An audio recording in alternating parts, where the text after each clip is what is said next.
All right, let's talk about Russell Wilson and what went wrong for this Steelers team. I'm going to start off with this sequence, which I think can kind of really sum up this whole game. I could make a video just this sequence if I wanted to, but I don't. I want to do more. But here's the sequence. So it's starting off the game, first down and 10. Well, what do the Steelers like to do? The Steelers aren't built on pushing the ball down the field the way people might kind of talk about them as though they are. They will push the ball down the field, but definitely their game is very much let's run the ball, let's establish a ground game, do a lot of simple stuff. So here, that's what they do. The issue, the Eagles stop the run really well. They're able to get through. Najee Harris does what he can, but they only pick up 2 yards. So now let's pause it and talk about second down and 8.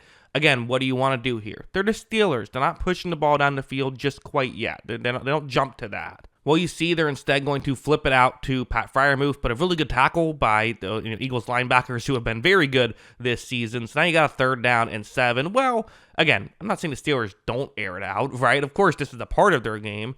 Third and 7, all right, well, now let's take the chance down the field. Again, keep in mind, no George Pickens in this game, so he's usually the guy they look towards in this situation. It's actually Van Jefferson's route against quarters coverage, but sometimes these plays can actually get open. Just because there's 4 players deep down the field, a lot of times it actually can help you because sometimes there's miscommunications down the field as who's supposed to cover who. Wilson takes the snap. He's going to look in that direction. He ends up firing in that direction, and there's a little bit of a window. I mean, Darius Slay's covering him pretty good. The other safeties are trying to get there. On top of this, the chemistry just isn't there. Ball is thrown too far, ends up being incomplete, and they have to punt.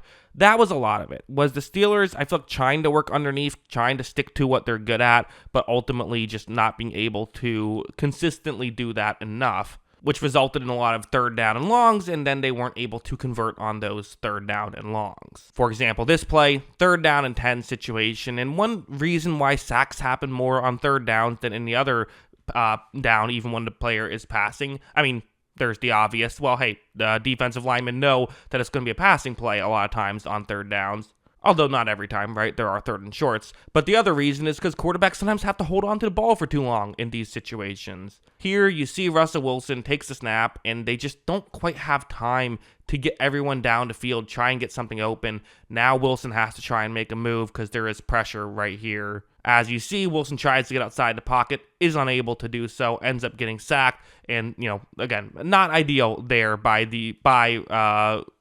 Russell Wilson and by the Steelers. Hard to really blame Wilson too much for that, though, right? I mean, guys weren't getting open, quick pressure. This is just what the Eagles do. It's part of why you have to kind of try and, work underneath and get plays that way, because once you get to a third and 10, it's going to be tough. Granted, going over here, not impossible. They were able to make some really impressive plays. Like this one, it's a third down and goal at the 9-yard line. Eagles are in zone coverage, and you see these routes, really the one going into the end zone is the one Wilson is going to look towards. Watch, he takes the snap, and you see right here, so it's going to be Pat Freiermuth running this route. There's a little bit of a window. I mean, it's tough if Wilson's going to have to make this throw, but he's going to say, you know what? We're down 14 points. Like, it's a good defense. We might need to make some tough throws, and, getting another 3 helps us. There's still plenty of time left, but we might need 7 here. Wilson decides to fire this one, puts a good amount of air under it, but they're still able to make the grab and get into the end zone for a touchdown. So, there definitely were some positives. This was not a wire-to-wire disaster or anything like that. I think part of it, too, was a couple drives got killed due to penalties, including one debatable penalty where the penalties did not offset on a scrum that happened, which then forced the Steelers to have to make a field goal instead of have a chance at a second and goal. And also, the Steelers were able to make some plays. Like this one, it's so they actually made it a one-score game with 7 minutes and 52 seconds left in the third quarter. So, I mean, you're feeling pretty good about yourself. You have a deep shot, one-on-one, this time on first down, though. So this makes it a little bit easier. The Eagles aren't fully prepared for something like this. Russell Wilson takes a snap.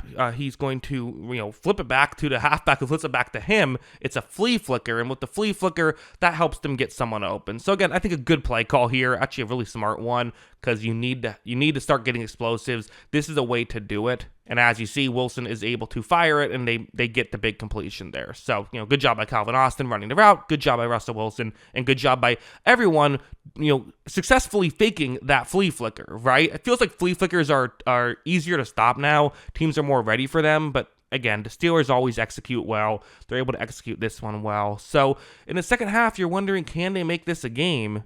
Because, like, going over here, so, I mean, the Steelers are in enemy territory now. They're at the Eagles' 26.5-yard line. It's a 1st down and 10. They're just going to pitch it to Najee Harris, and this play was really the play of the game, I would say. Wilson's going to flip this back to Harris, who just drops the football and then can't pick it up. The Eagles do pick it up. The Eagles recover. They end up scoring. The Steelers punt on their next possession, and that was it. The Steelers had 2 possessions in the second half. The Eagles ran out the clock. They got the ball with 10 minutes left and just completely ran out the clock to end the game. So a couple long possessions from the Eagles. That's its own thing. But yeah, I mean, it's a mistake that can't happen, right? I think Peyton Manning used to always say, doing this once a season is one time too many. It just can't happen. You can't lose the ball there. And this, I don't want to say it cost them a game, because it didn't. The Eagles won by multiple scores, right? So that was a thing, but it was an issue.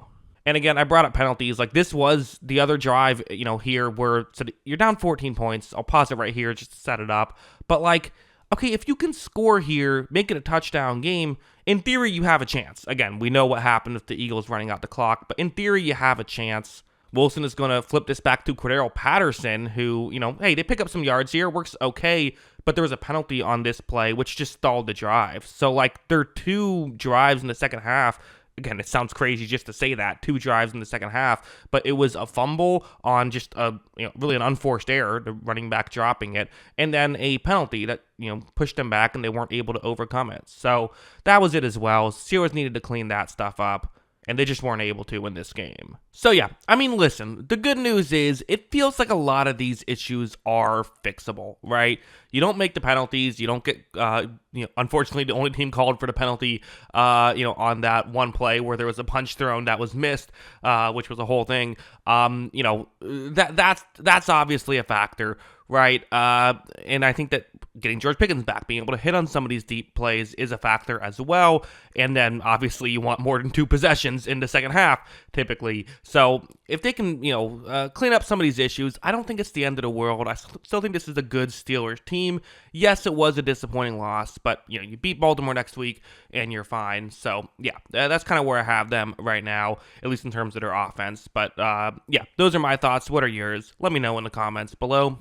Always love hearing from y'all. And of course, as always, thanks for watching.